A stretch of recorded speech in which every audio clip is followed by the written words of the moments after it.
Hey everyone, thanks for joining us today. We're just waiting for everyone to kind of come into the room. Um, Nice to be back. Josh and I used to do these sessions a lot more last year, so we kind of got off to a late start this year. So I'm happy to be back with you guys. Today we're going to be talking about deliverability because that seems to be a hot topic these last couple of months. We also have Olga here with us today. So Olga is from our deliverability team. So she is really like the expert here at Reply in terms of deliverability. So happy to have you here as well, Olga. Nice to meet you. So how's everyone doing today? Hopefully you're warmer than me. Bit flooded. Already got a question. Okay, well, let's just give it a minute. We'll wait for everyone to get in here. We'll give it another, I don't know, 30 seconds or so, and then we'll get started. And for everyone who is already here, we are recording today's session. We are going to be posting it to our YouTube channel after the session ends today, so you can catch it there. So lots of ways to kind of check the recording out later on. Yeah, and any questions that you guys have, if we don't answer them throughout the call, we do have a little bit of time sectioned off at the end for a Q&A, so we'll be able to get to any more specifics then. Yeah, all right. So I think we're good to go ahead and get started. So like I said, we are recording today's session, so you can check it out on our YouTube channel after. We also have a Q&A, so if you do have any questions throughout today's session, feel free to drop your questions in there. We will try to get to all of them as we go through the session, so either we'll answer them live or we'll kind of answer them in chat, but we will try to get to all of those questions. So like I said, I'm Stephanie. We have Josh here today. We have Olga here today. And really what we're going to focus on today is how to, optimize your deliverability, and making sure that those messages that you're sending to your prospect are landing in their inbox. That is the main priority. You can spend all the time you want on content and things like that and automations, but at the end of the day, if it's not getting to your prospect's inbox, all that work is really for nothing. So we're going to help you optimize your deliverability today. So a couple things that we're going to talk about today. Olga's going to kick it off. She is going to talk more about DNS settings, technical setup, what you should really focus on there. And also Reply has introduced a new suite of deliverability features, like I said, to optimize and improve your deliverability. It's something that our team has been really focusing on for the last couple of months. So really just trying to help you there. And then we're going to talk about, the importance of, warming up your email account, looking at MailToaster, which is a warm-up tool that we really recommend, as well as email and content best practices. There's so many things when it comes to deliverability that are going to be really important to optimizing that, and content is really key there as well. And then, like I said, we're going to try to get through all of those questions as we go through the session, and hopefully maybe we'll have 10-15 minutes left at the end where we can really just kind of go through all the questions that you guys have. So Olga, feel free to take it away. Hi, everyone. So let's start. So I know that many of you have definitely heard about this setup, about DNS, SPF, DKIM, etc. And you have also probably heard some basic information about these things. I was thinking of how we can expand this topic to make it a bit more useful for everyone, not only hearing about how important it is to configure SPF and DKIM.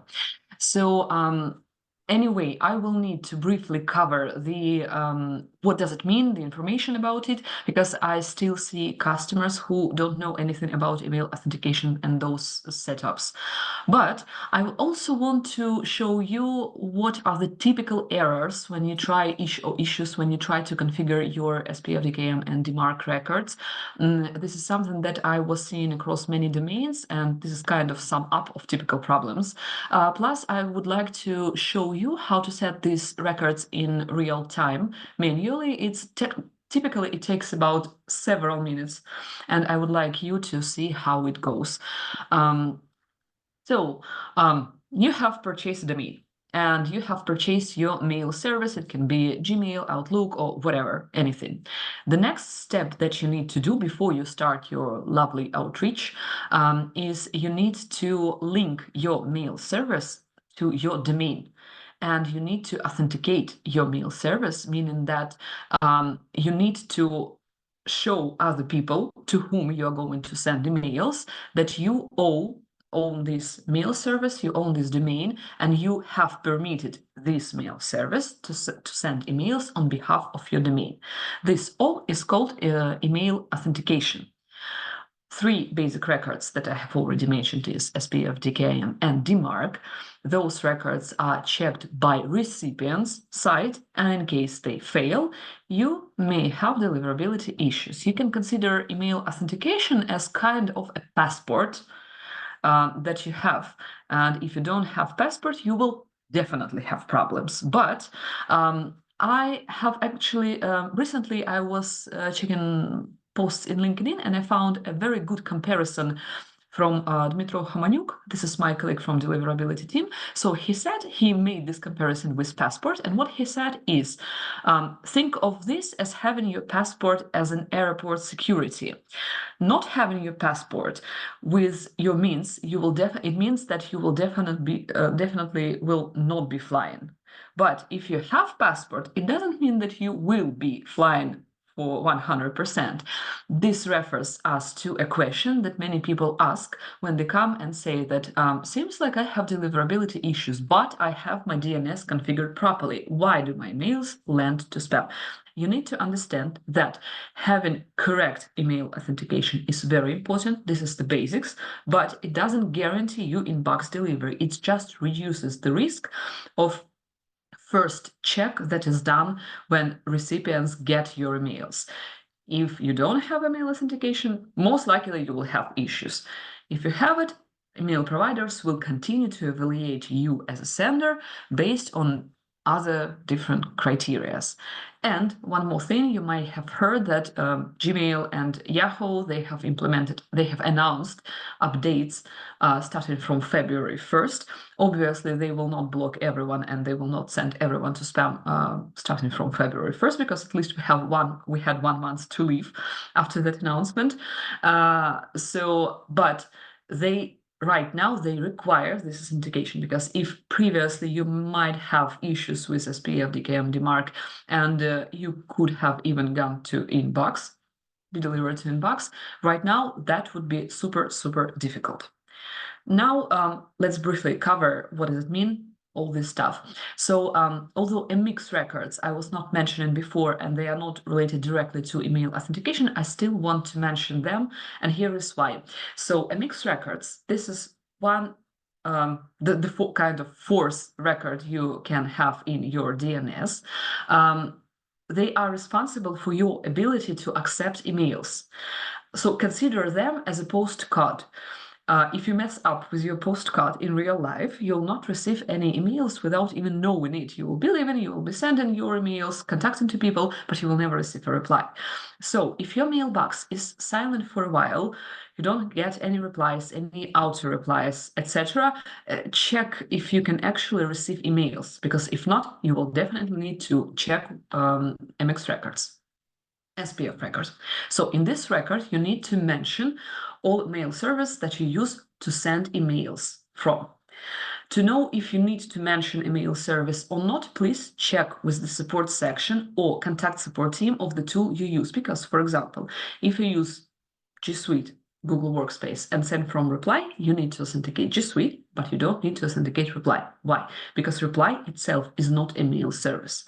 That's why you can't obviously know each tool that you try to use for sending emails. You can't know if it's a mail service or not. You can contact support and ask if you need to add anything to SPF record. Next, DKIM record. DKIM record is basically a pair of digital keys. It's 2 lines of code. One code is stored at your mail provider side, and you will never see it. You don't have to think about it at all.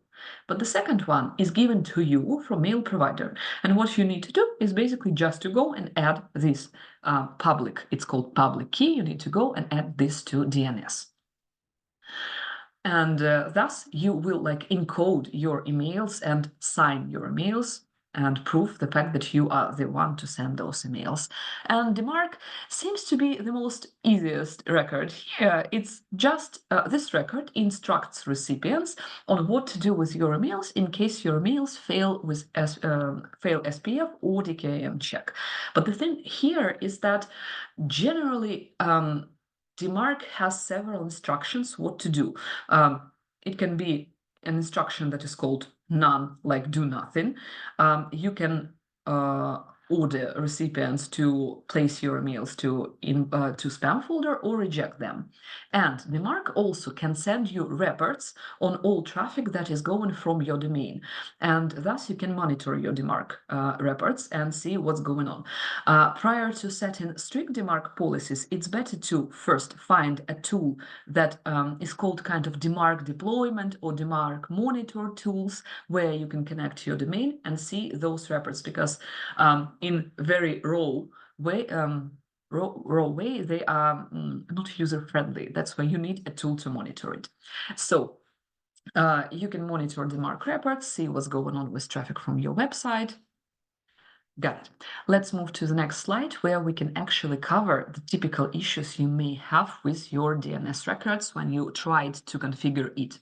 So the first issue with MX records is you have changed your mail provider, you moved from Google to Outlook, and you forgot to check MX records, which means that you will be perfectly sending emails without any thinking of possible issues, but you will never receive a reply because you have your previous postcode. That's why, please, when you change the mail server, make sure you add correct new MX records. Second possible issue is when you have added your new mail server, but you forgot to remove the previous one, and you have several MX records. They may have the same priority, which can cause deliverability issues, and you may miss some incoming emails. Now, speaking about SPF, this is probably the most popular record to have issues with. First thing that most of people do is when they add the next tool, they create a separate SPF record. It's not correct. One domain equals one SPF record. There are some things where you can add SPF record, but this will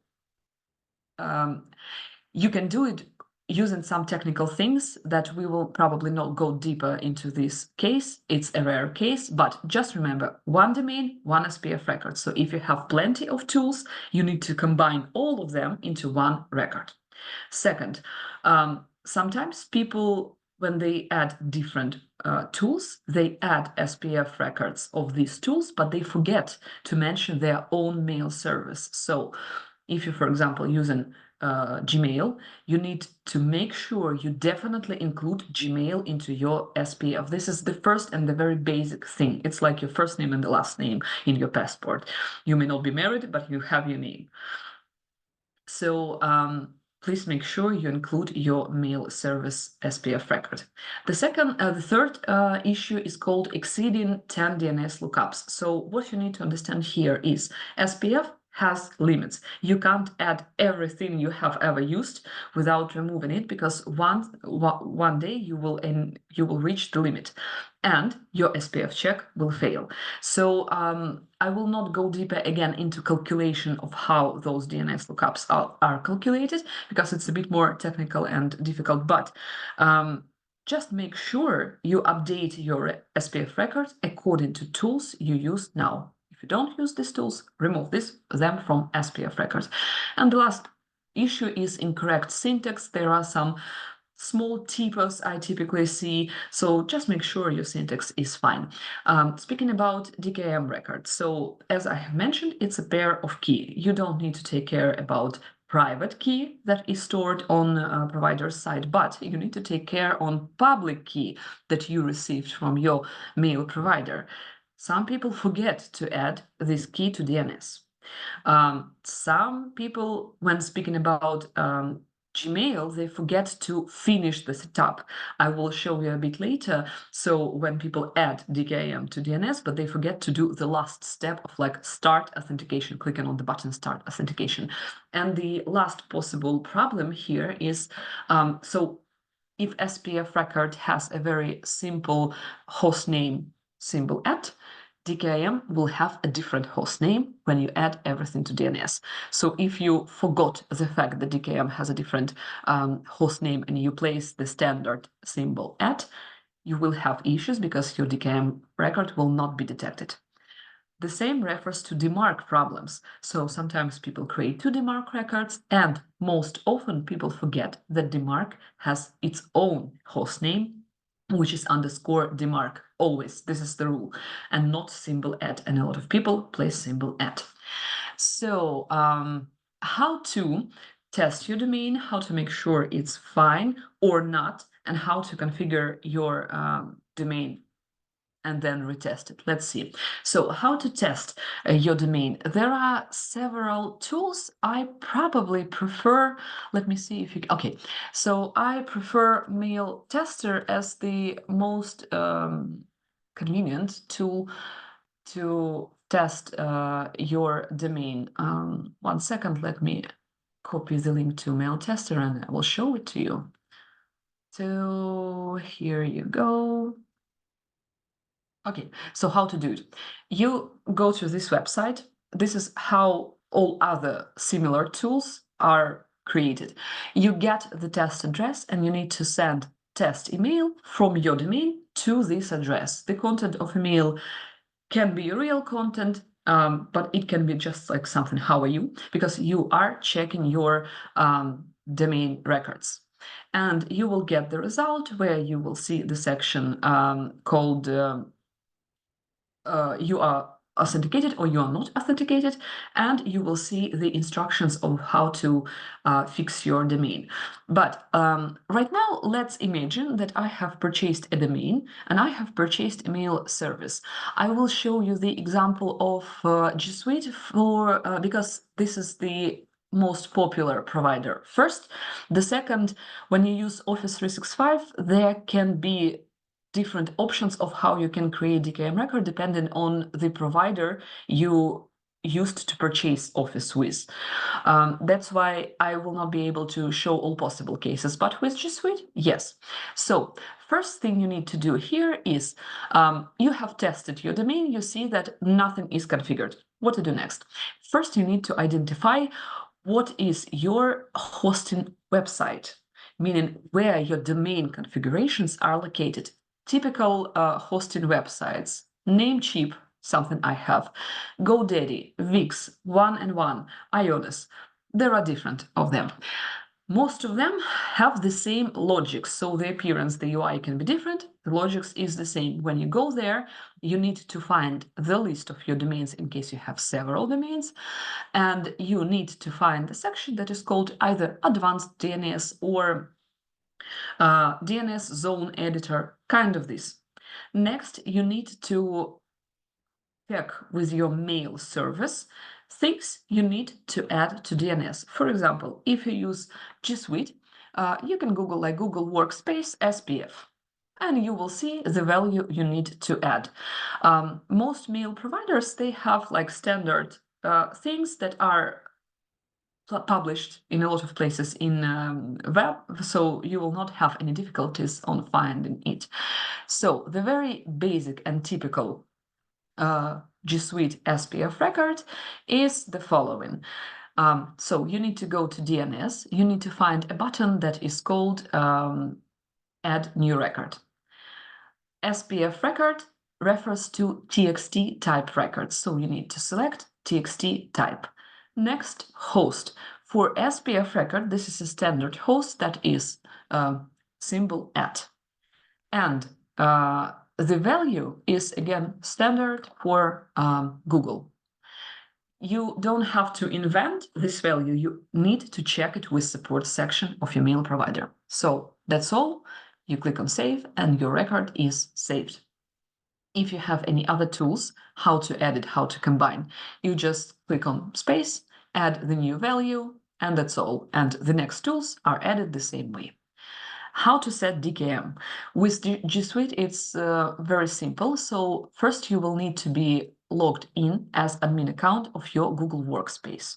When you go into your admin panel, here at the top, you need to write like DKIM. When you do it, you will see the page like this. You can see here I have already some data because I was configuring DKIM record before.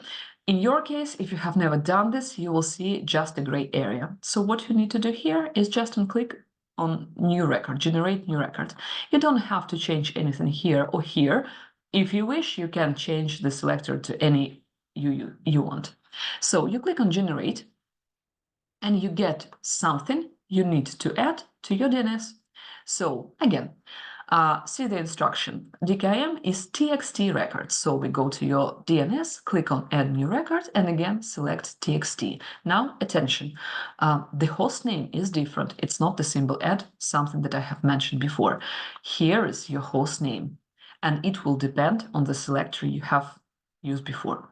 So here is your host name and the value. You just copy it, place it, and you need to give your DNS some time. It typically takes about a couple of minutes, but sometimes it really can take up to 48 hours at this point.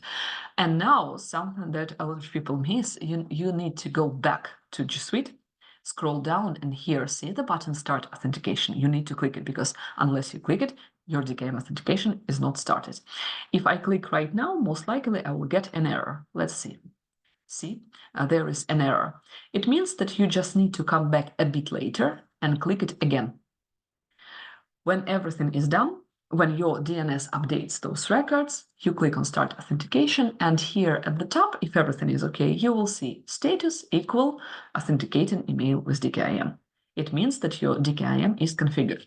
Also, good news about Google Workspace users is that when you purchase Google Workspace, by default, they give you DKIM record. So you will not be sending without DKIM compared to Office 365, because in Office 365 you don't have any default DKIM record. But generally it's good to set up this DKIM record. And then let's switch to DMARC record, the last one. It's also a TXT type record, so you need to click TXT. Host name, remember I told you that the host name is also different. So it's underscore DMARC. Speaking about value, the very, very basic value looks like this. First part refers to the fact that it's DMARC and version of DMARC, and the second PNAN means do nothing with your emails in case they fail SPF. Why it's better to start with this policy? Because if you have any traffic from your domain that you forgot to authenticate, or you failed with SPF a DKIM record, if you place here strict DKIM record like reject, you will shoot yourself into a knee, because this traffic that was not authenticated will be rejected and emails will start bouncing. That's why I start with very simple, be none, and use any tool. When you're going to use any tool to do DMARC monitoring, you will need to add here email accounts that is provided by your tool to monitor DMARC. So that's basically all I wanted to mention regarding DMARC authentication and SPF and all this stuff.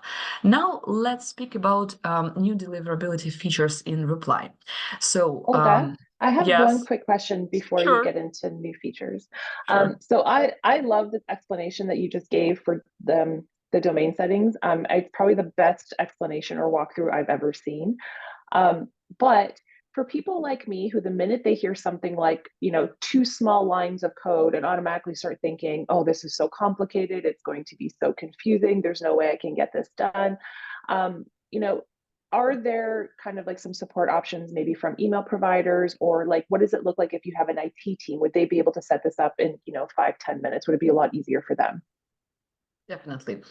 Here are your options. First, you can go to Reply support in case you're a Reply user, and you can ask for help. Me and Angelina will not be able to log into your account in DNS, but we will guide you through the process. First option. Second option, if you have any IT person, you can show the instruction that we will give you. You can show this to IT person and your IT person will assist you.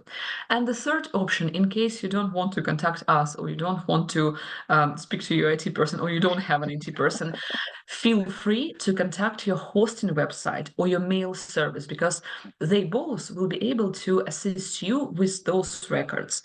So that's all. Okay, good to know. Thank you. Good. So if we were speaking about DNS records, the first feature I would like to show you is the email health checker that will assist you in terms of checking your domain configurations. So what I want to say is that first, please do not expect magic fix from this feature, because we are not able to fix your domain for you, or we're not able to provide automatically with each possible solution for your case, because your case may be different. And that's why at this step, we will need to engage support team, meaning deliverability team, me and my colleague Angelina.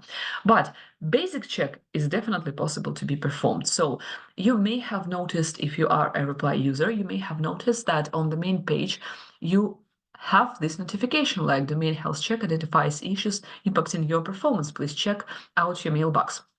So if you click on this button, or if you go to settings, to email account section, first thing you can notice here is that we have reworked the whole page. So there is not only a list of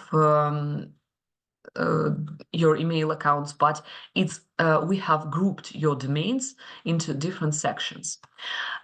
Next, near each domain, you will see the status of this checkup we have created. So if you have, for example, connectivity issues, we will not be able to test your domain, because to do it, we need to send an email. So we will show you that you have connectivity issues. And if you hover over this section, you will see the details.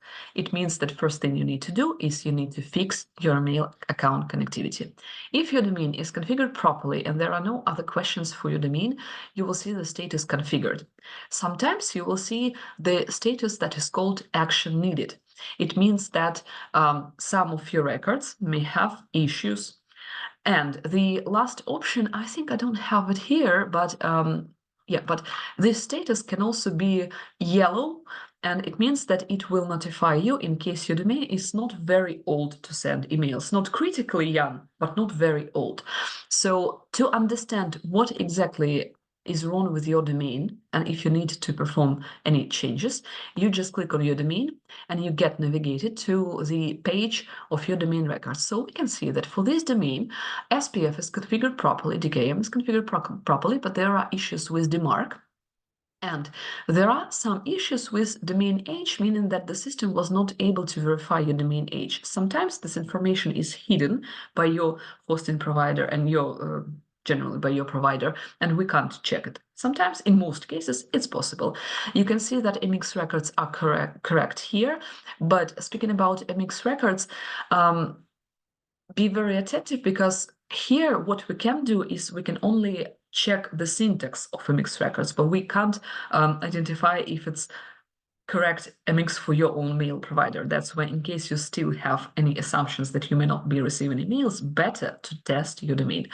Speaking about those two records, and A record and reverse DNS, for most mail providers, they are configured properly and you don't need to care about it. The only case where you need to take care about these records is if you have your own mail service. But if you have your own mail server deployed, most likely you have an IT person who has already configured these records for you. So you can just ignore these records. So this is how this new feature works. We send a test email once a day in the morning.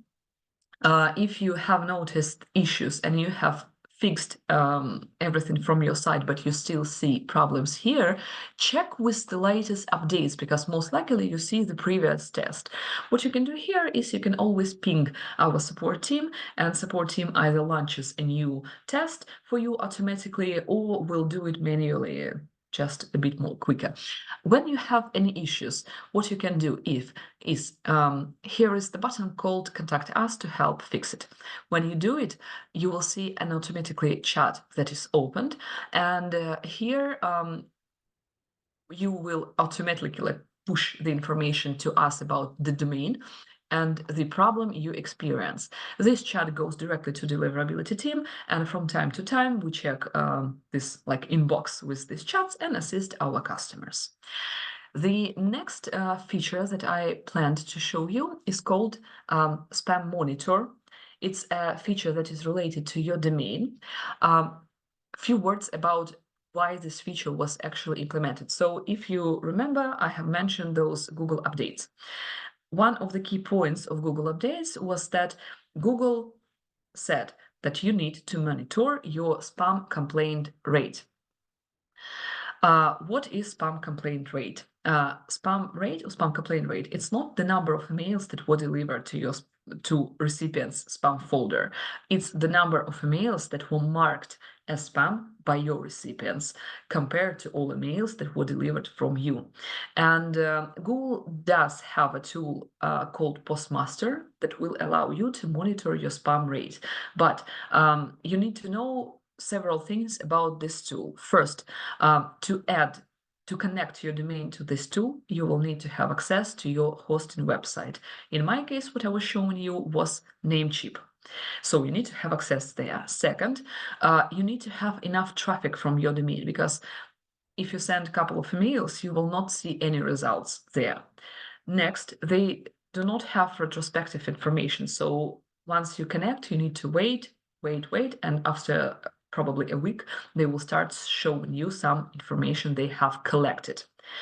Also, you will only see general rate from your domain sent to Gmail recipients, Gmail and G Suite, both business and free email accounts, and only for those emails that were signed by DKIM record. And you can connect any domain to Postmaster, even if you do not use G Suite as your sending provider. What you need to have, you will just need to have any Gmail account to register general account with Postmaster, and then you can connect there any domains using any provider. So what we did, we basically did an integration between Postmaster and Reply so that you can monitor this spam complaint rate inside Reply.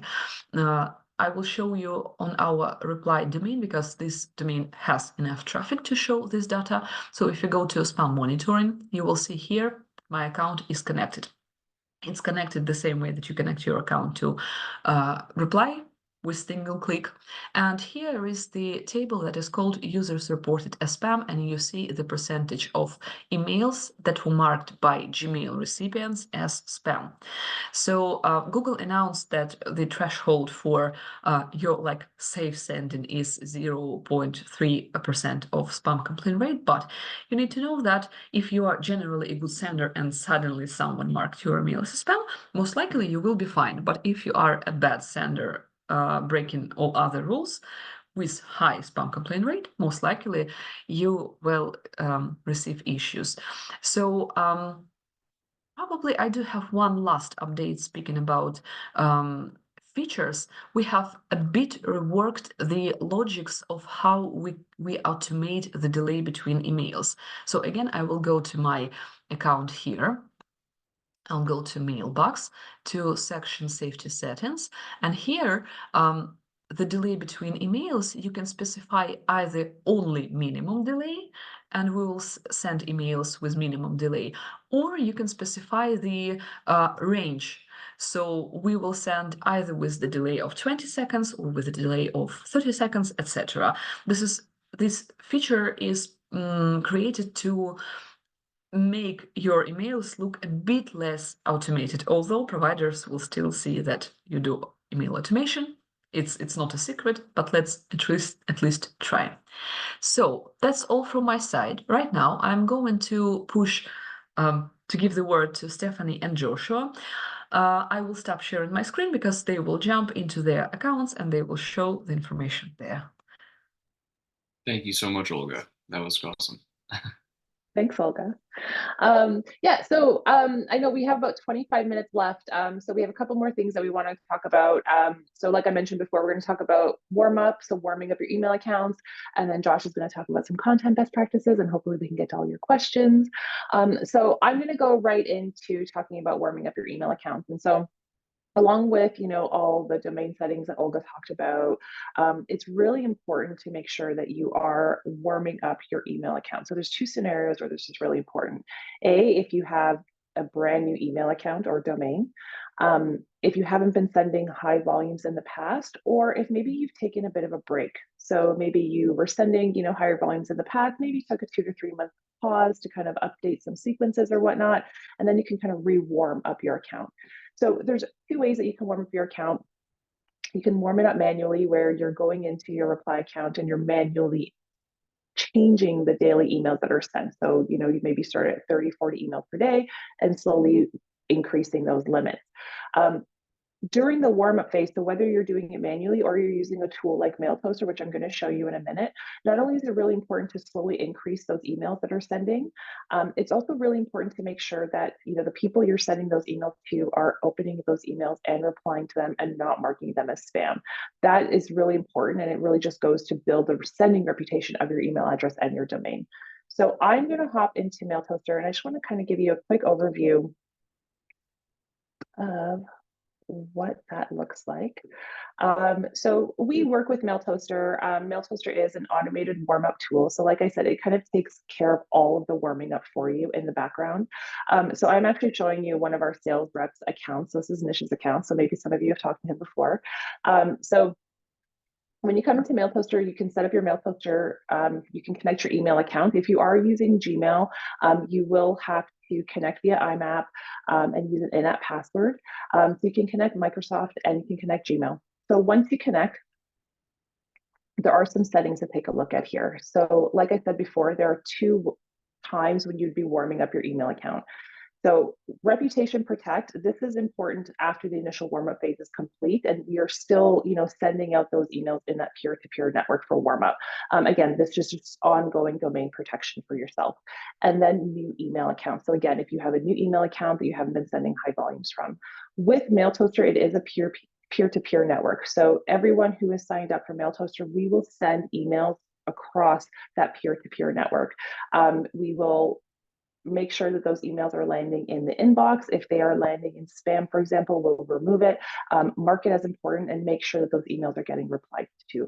So again, you know, making sure those emails are open and replied, again, just building that reputation for you. You have your daily goal right here. So you can set the limit of the emails to be sent daily. And then you can also choose your daily increments. So you can choose how fast that daily goal should be reached. So recommended value is under 5. So you can see right here, Nish has his daily goal set to 20 and his daily increment set to 2. So it's a good place for him to be.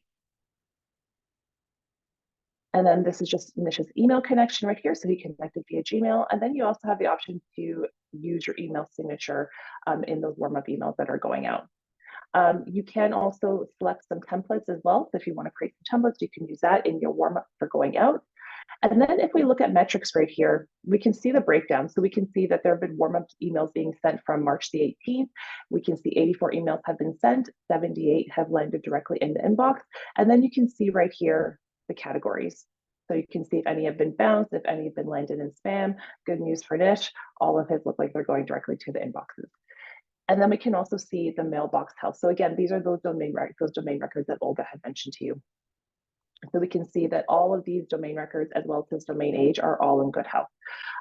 So like I said, warm up through MailToaster is pretty easy to use. If you are using MailToaster and if you have any questions about your MailToaster account, you can always reach out to MailToaster support here in the bottom right-hand corner. Also, one thing to note, if you are going to be using MailToaster, I would recommend that you create an inbox filter. So in your MailToaster account, you'll see it here to the right. You can just copy that, and then you can go into your Gmail account or your Microsoft account and just create that inbox filter so that the warm-up emails that we're sending back and forth all don't go into your main inbox. We will create that filter for you, and we'll still be able to read those emails and categorize them for you. So that is MailToaster in a nutshell. Like I said, it's pretty simple and easy to use. I would always recommend using MailToaster. Like I said, it really takes that manual work out of the process for you. You can just kind of set it and forget it, and you can just be confident that your emails are going to be landing in inboxes, and we're going to be building and also protecting the reputation of your email and your domain. Absolutely. And Benji had a question, which I think is actually relevant right now. Does warming up a specific email address positively impact the larger domain? And the answer is yes and no. It's just warming up a single email address isn't going to solve all of your domain issues. Regardless of how long your domain has been around, how many emails you're sending, if you do create a brand new email address, it's always responsible and probably right to warm it up to some degree. But yes, if you do warm up anything from that domain, it does have a positive impact on the larger domain, but you still want to keep the individual addresses in mind. And before we get into content, I know Lizelle, sorry if I didn't say your name correctly. You've had your hand up since the beginning of the session, so maybe we can get to that question before Josh, you hop into content. How's that? Sure, absolutely. All right, so Lizelle, if you're still there, the mic is yours. I know, it's fine. You've kind of covered that already. Oh, okay, perfect. All right, all right, great. Alrighty, so I will share my screen, and just to briefly continue from where Stephanie was leaving off, MailToaster is designed to warm up your email addresses up to 50 emails per day. So we do recommend that you turn on your daily ramp up once you've hit that threshold to continue ramping up your emails in a safe and consistent manner. Our limits within Reply can send up to 400 emails from each of your addresses per day. So if you were to jump from 50 directly to 400, that would probably constitute some deliverability problems. So to avoid that, you just want to turn this on. You can set your starting value at 50, and then your ramp up value should probably still be within that 5 range that was recommended in the MailToaster settings. And every time it hits the cap here, it will increase that daily limit by whatever your ramp up value is until you get to the specified number up at the top.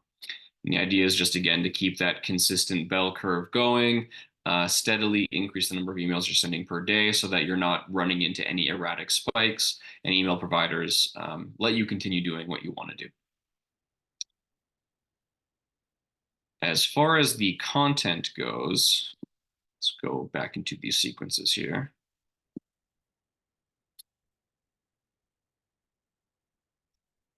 The main thing that you want to do is, after you've got your settings established, you want to take everything or take all of the elements that you can include into your emails into consideration, and make sure that you're prioritizing the things that will not impact your deliverability score in a negative way. So the primary thing is going to be HTML-based factors. If you're including a lot of imagery in your content, hyperlinking a lot of words to your website or your calendar link, trying to embed videos, or even adding attachments, all of those things will come together to negatively impact where your emails will land in the context of the primary inbox folder. So I typically recommend prioritizing what you want your contacts to interact with. If you want them to book calls, put all of your effort into one single calendar link. If you're giving them multiple options to interact with, that plethora of choice typically leads to an action where they don't interact with anything at all. So not just from a deliverability standpoint, from an engagement standpoint, you're better off just using one item and focusing on that. These also are multiplicative. So if you have multiple of any of these HTML-based factors, they kind of compound on one another. So for example, if you had 2 hyperlinks, that's not as simple as like a 2% hit to your deliverability. It would be closer to like a 5% because they're multiplying off of each other. If you're starting to use images and video embedded options in that with the hyperlinks, it just becomes a snowball effect, and it gets exponentially worse.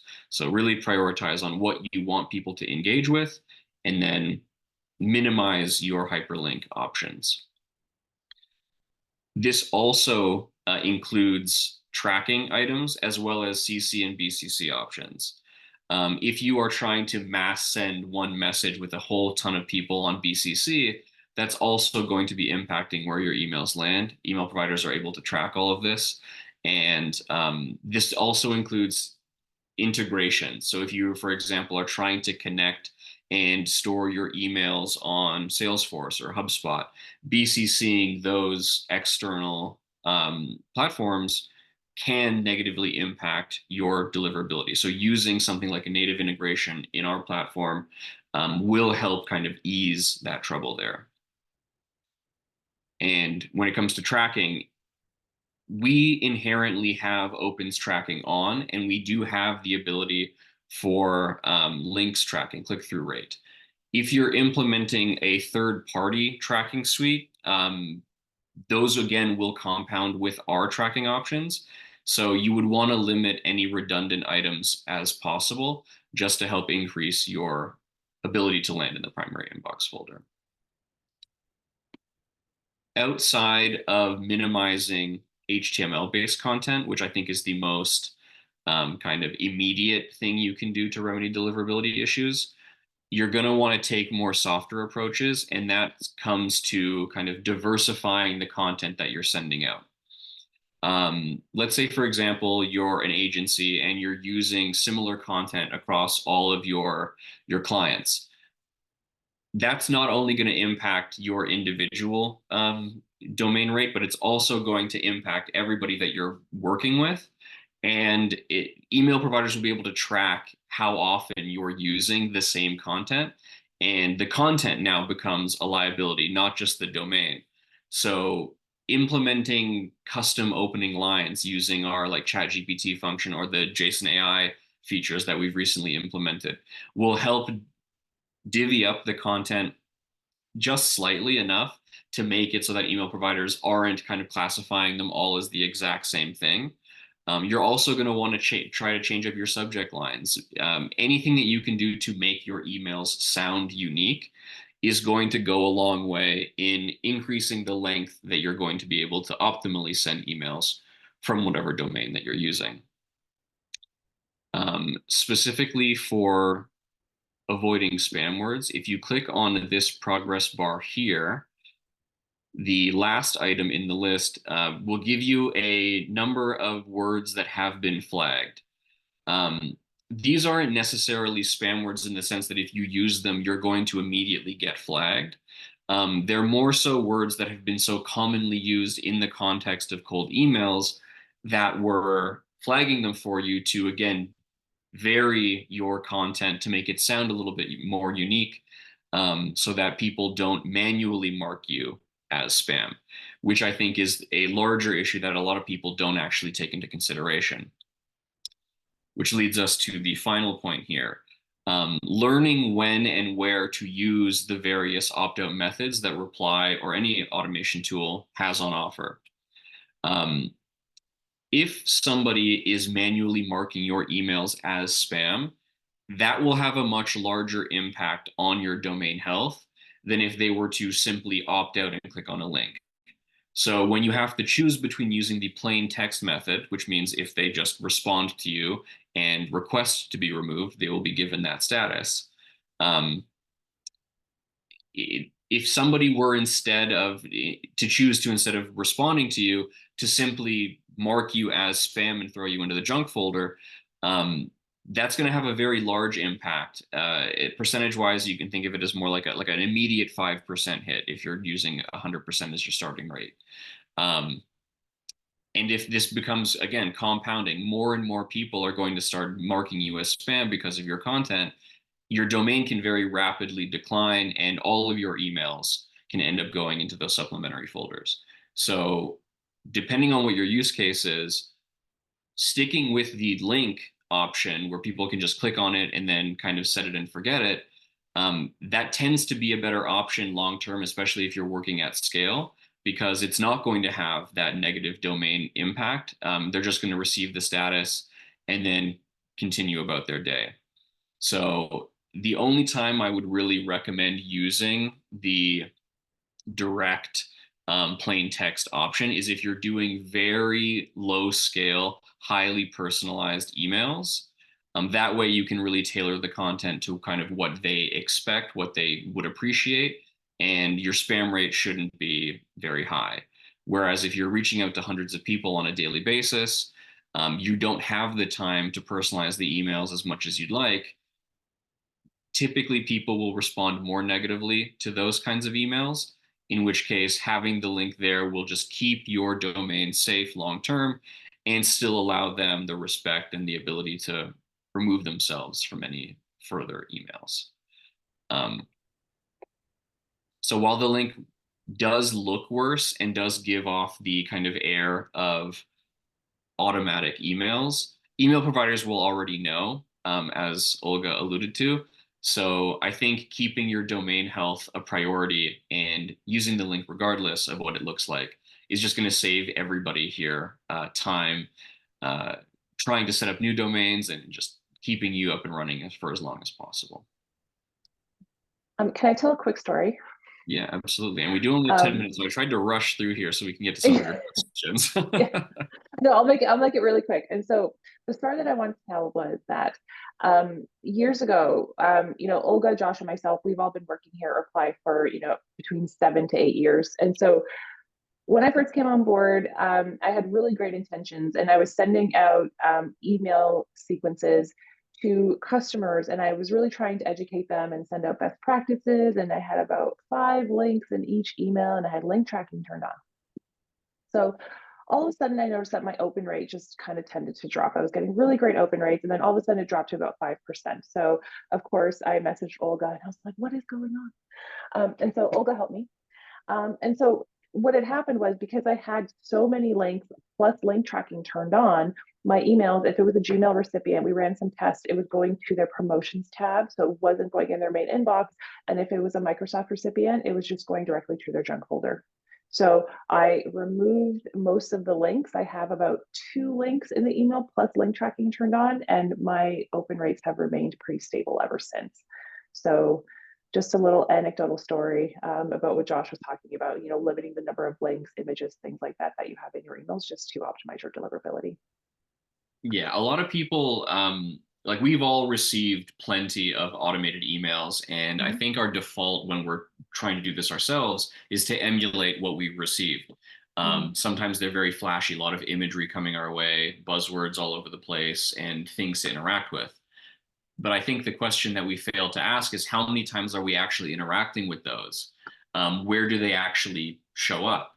And we emulate it without taking those things into consideration, and we end up lowering our own rates because we're trying to copy what we've seen sent to us.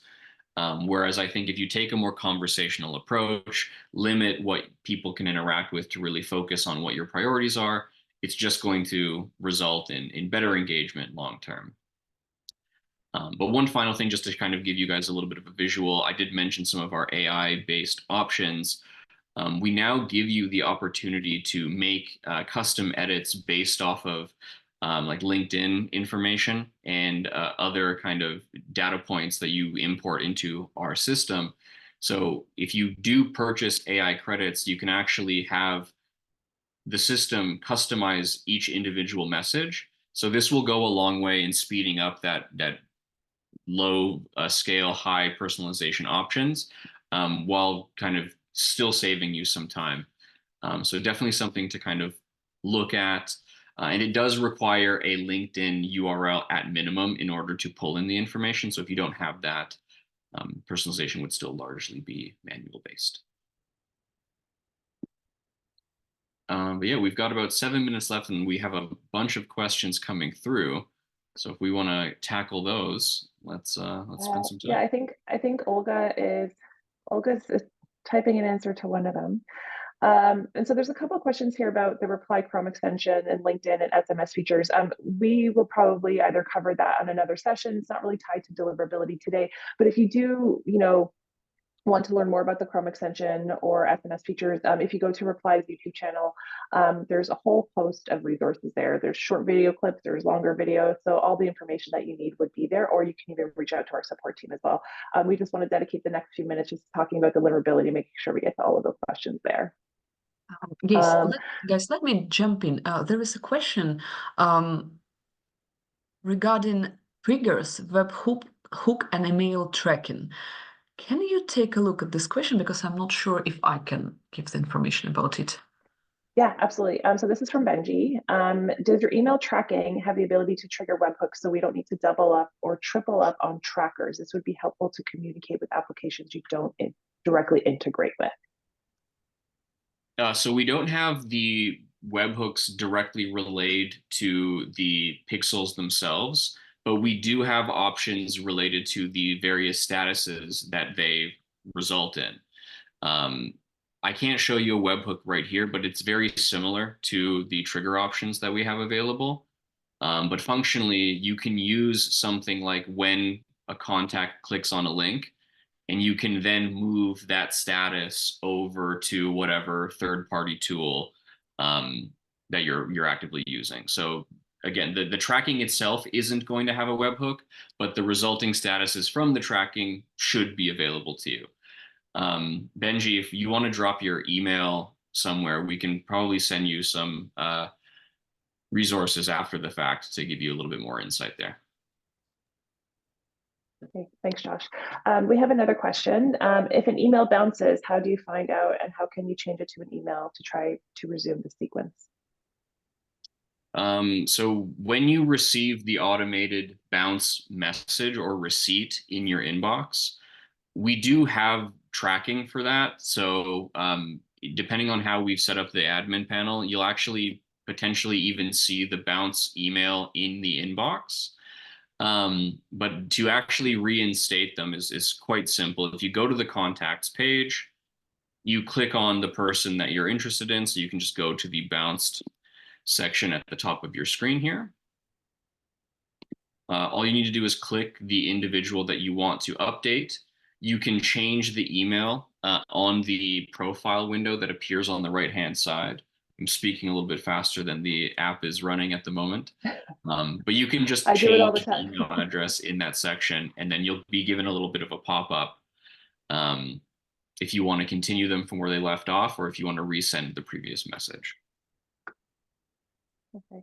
I will and Josh, demonstrate that. We have another question. Okay, I'll wait till you go ahead. No, go for it. I don't know how long this is going to take to load. Okay. So we do have another question. If variables are blank, can you add if then to default?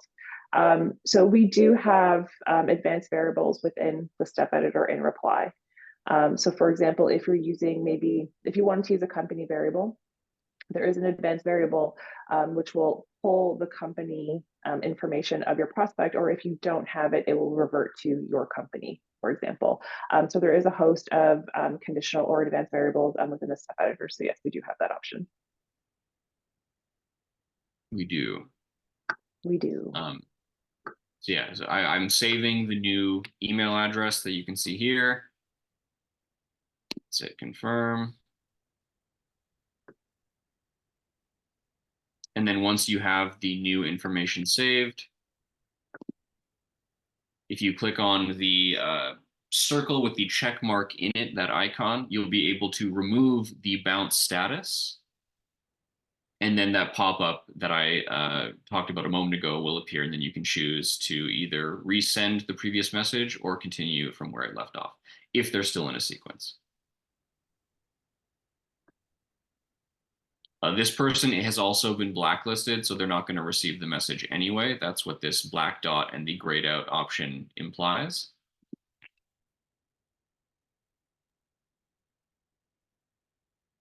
All right. Yeah, right here.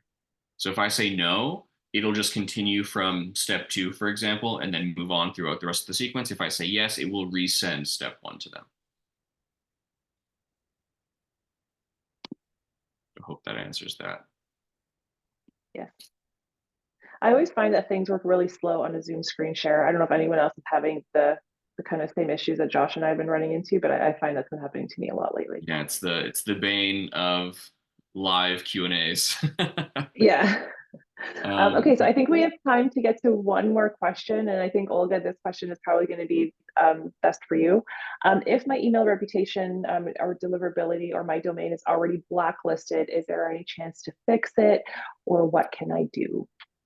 Definitely, there is a chance. Moreover, Tristan, I would say that it's much better to restore your domain rather than purchase any other new domain. I'll explain. Here is the logic. So you should understand that mail providers, their spam filters are designed to catch spammers.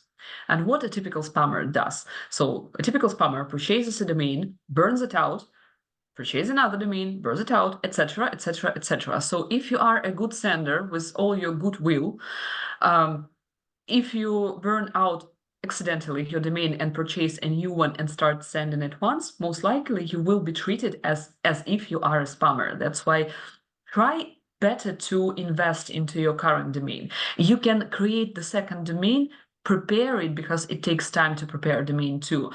and keep it just in case you fail with restoring your current domain. But generally, your current domain reputation can be restored and can be saved. But you need to like analyze what potentially caused the issue, and most likely you will need to use several things, several means of improvements, not only, for example, warm up is not a panacea to save your domain, but you definitely need to look into other things. So basically that's all from my side, and there are no other questions. I was just going to say, we hit 1 o'clock on the dot. We got through all of the questions. I think we kind of did perfectly in terms of time today. So I want to thank Josh and Olga for being here today. Like we said, deliverability is a hot topic now. So, and thank you for everyone who came and everyone who came with questions. Josh and I are hoping to be doing another session within the next couple of weeks, probably on a different topic, but hope to see you guys back here. And as always, you know, we're going to be sending out this recording to everyone who registered, and you can also catch it on our YouTube channel, probably within a day or two. So yeah, thank you guys for coming, and we will talk to you guys soon. Bye. Absolutely. Thank you guys. Have a good one. Bye. Bye.